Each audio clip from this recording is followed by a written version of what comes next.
L'exposition Alaya Balenciaga, sculpteur de la forme, est une seconde exposition qui met en valeur les aspects du couturier et du collectionneur, car chacun sait désormais que Asdin Alaya aimait à constituer un patrimoine qui raconte l'histoire de la mode au XXe siècle et parfois même depuis le XIXe siècle. Parmi les couturiers qu'il chérissait et qu'il collectionnait en nombre, Cristóbal Balenciaga figure en très bonne place. Cet amour de la coupe qu'ils avaient tous les deux se lit vraiment dans leurs vêtements, dans les tailleurs, dans les manteaux, comme dans les robes floues.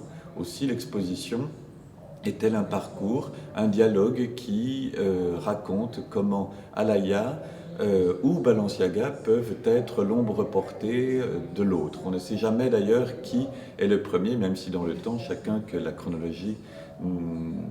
que la chronologie n'est pas la même. Ce que je dois dire, c'est que quelques mois après la disparition de Asdin Alaya, Hubert de Givenchy était venu ici solliciter Carla Sozzani et Christophe Van Wee pour proposer une expo Balenciaga Alaya qu'il souhaitait faire à la fondation Balenciaga à Guétaria.